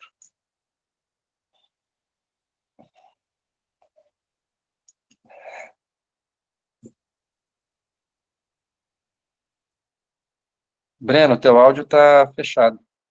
Ah, eu estou fazendo um maior discurso aqui. Nós temos a pergunta do Claudio Ney, e será que eu já posso disponibilizar a lista de presença? Ah, fique à vontade. Tá. Então, por favor, Claudio Ney. Boa noite, professor Fides e demais colegas presentes. Uma satisfação. Eu não quero tomar o nosso tempo, mas me permite uma rápida contextualização. Eu tive o privilégio de ser seu aluno no IFIB em 2013. Aí, a vida me levou para outros caminhos e tal, e recebi, por intermédio de um colega, o Diego Ecker, a informação do lançamento do seu livro, e aí cheguei no site da associação e agora estou aqui nesse encontro. Então, morando na região metropolitana de Curitiba, também nunca me esqueci que o professor morava em Curitiba. Prazer em revê-lo, obrigado pela oportunidade de participar de um encontro tão relevante quanto esse. Depois de duas perguntas tão densas, a gente pensa duas vezes antes de clicar e levantar a mão aí para se manifestar, mas eu pediria se no próximo encontro o professor pudesse comentar um pouquinho sobre o descrédito com as agências de informação nesse processo todo. E eu digo que às vezes é um descrédito justificável, né? Mas eu encontrei familiares bolsonaristas e que agora, com as notícias vindo à tona, por intermédio, por exemplo, da Globo, na hora de mostrar para as pessoas falam, não, mas também você pega a notícia da Globo, onde é que já se viu, né? E eu também observo isso nas redes, né? Alguém partilha uma notícia do Estadão contrária ao ex-presidente, a galera de cara, não, mas onde é que você vai se informar também? Então, esse discurso com bordões como, por exemplo, o Globo Lixo, que às vezes até dentro da esquerda aparece, né, em que medida que ele também não foi importante para se perder a credibilidade em agências de informação que não são das mais confiáveis, mas são aquelas que chegam na mesa do brasileiro toda noite, né, enquanto ele janta, assistindo o seu jornal nacional e etc. E um segundo elemento, não sei, imagino que talvez o professor acompanhou o fenômeno Janones, né, principalmente no Twitter, em que medida que ele, na visão dele, invertendo as pautas, né, ele já não era mais pautado pelos bolsonaristas, mas ele conseguia lançar temas que os bolsonaristas tinham que depois correr atrás para desmentir, os temas mais hilários possíveis, né. O professor falava do enfrentamento, quer dizer, ele conseguiu talvez enfrentá-los na mesma moeda, na mesma seara deles, se é eticamente aceitável, se é o meio mais adequado ou não, e se é efetivo ou não, temporariamente foi, porque ele conseguia pautar 2, 3 horas de Twitter ali, os caras correndo atrás daquilo que ele lançou enquanto pérola.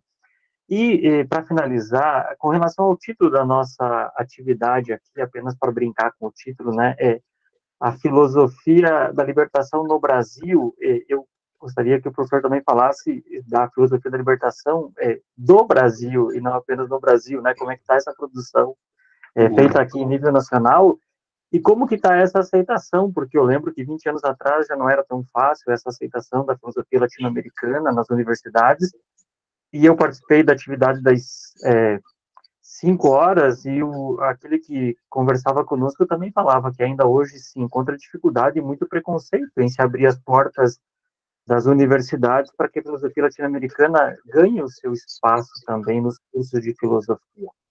Desculpe a demora na formulação das perguntas, obrigado pela oportunidade de falar. Mas muito boas as suas questões, e vamos ver se a gente consegue se encontrar aqui em Curitiba. Sobre esse tema da prática aí que foi adotada pelo... Bom, vamos pegar pela primeira. Com respeito às agências de informação, né? Esse processo de fake news, assim, ele não é uma coisa de hoje, né? Isso é uma coisa que existiu já, sempre houve boataria e difusão de boatos, e com isso a manipulação de processos políticos e de diferentes ordens, né? Agora, se a gente pega uma coisa bem estruturada e organizadinha assim, eu acho que a gente pode voltar lá na campanha do Fernando Henrique Cardoso. Naquela primeira campanha dele, ou foi a segunda, em que havia uma agência de notícias chamada Free Press. Essa Free Press mandava releases para os canais de rádio, TV, etc., como uma agência de notícias, Free Press. Agência de notícias Free Press. Mas, no fundo, ela não era uma agência de notícias. Era um grupo que estava dentro do comitê de campanha do Fernando Henrique Cardoso, e que mandava isso para os jornais, para as rádios e TVs. Em muitos lugares, essas mensagens eram publicadas como se fosse uma agência de notícias. Então, esse tipo de manipulação, que é típico de práticas que a gente chama globalitárias, né? Isso aqui já estava lá atrás, né? E muito foi desenvolvido a partir dessas novas formas de comunicação eletrônica. Outra coisa é pensar o seguinte: as empresas que trabalham com comunicação, elas são empresas capitalistas. E como elas são empresas capitalistas, a finalidade delas, enquanto empresa, é gerar lucro, né? Porque são empresas privadas, com fins de lucro, né? E, nesse caso, elas também se colocam dentro de uma necessidade de defender um campo de interlocução em que hajam os seus patrocinadores, né? Então, elas têm que pautar o seu discurso dentro de um tipo de orientação política que não vai ser um impedimento para que montadoras de automóveis vão fazer propaganda ali, ou qualquer outra empresa. Então, esse tipo de vínculo ou de finalidade da empresa, de ser uma empresa com fins de lucro, acaba, de algum modo, interferindo no conteúdo que ela divulga. Então, acho que essa é a primeira coisa a entender. Quando a gente fala de uma empresa pública de comunicação, aí também é um problema, porque pode haver uma interferência governamental, o que não deveria haver. Era o caso da Empresa Brasileira de Comunicação, né, a EBC, que ela foi concebida dentro de uma perspectiva pública, e depois acabou se tornando uma empresa de governo, no sentido aqui do que foi feito com ela, né, e que divulgava aquilo que era de interesse do governo, não aquilo que era de interesse público, digamos assim. Então, o que acontece? A gente está sempre diante dessa encruzilhada, não é? Do fluxo material que dá condição de produzir o fluxo de conhecimento, e de como esse fluxo material acaba determinando o fluxo de conhecimento, aquela informação, aquela comunicação que vai ser veiculada. Fazer a crítica desses veículos, né, da imprensa convencional, sempre foi um trabalho importante da esquerda. Hoje, a gente também vê que a direita faz a crítica, a extrema-direita faz a crítica porque eles estão mais à direita do que os próprios veículos que são de direita, tá certo? Então, a direita liberal, defendendo certos valores, né, de liberdades de expressão, que essa direita fascista renega, porque não aceita a liberdade de expressão do outro, né, somente a sua. Então, o outro, ele tem que ser calado, não pode ter o direito de, não é, de se expressar. E isso aqui também tem um tema bastante interessante que está no livro que eu trabalho lá no final, do porquê o tema de como é que a minoria e a maioria, e por que deveria ser calada a minoria em função da verdade da maioria. Há todo um discurso populista aí, que se a maioria diz alguma coisa, a maioria tem a verdade, então a minoria tem que se calar diante da verdade da maioria. E o grande medo dessa maioria é que ela vire minoria, né? Porque, nesse caso, ela sendo minoria, deveria ser calada, não é? Por ter virado minoria. Então, é um absurdo, ela nunca pode ser minoria, ela tem que calar a minoria, porque ela não pode ser minoria nunca, né? É uma lógica bastante complexa. Mas é fundamental fazer a crítica dos veículos. Então, existe também a necessidade de uma comunicação libertadora, né? Então, esse é um campo aí de conhecimento que, aliás, a Simone estava questionando antes, né, diferentes temas aí da subjetividade, são temas próprios de uma psicologia da libertação, né, que tem que ser desenvolvidos, né. A filosofia dá elementos, mas as temáticas próprias da psicologia da libertação tem que ser trabalhado lá na psicologia da libertação mesmo, né. E a gente carece muito disso. No campo da comunicação, mais do que nunca, nós estamos carecendo mesmo de uma comunicação libertadora, de elementos que nos ajudem a entender hoje como faz isso, para enfrentar esses chatbots que virão.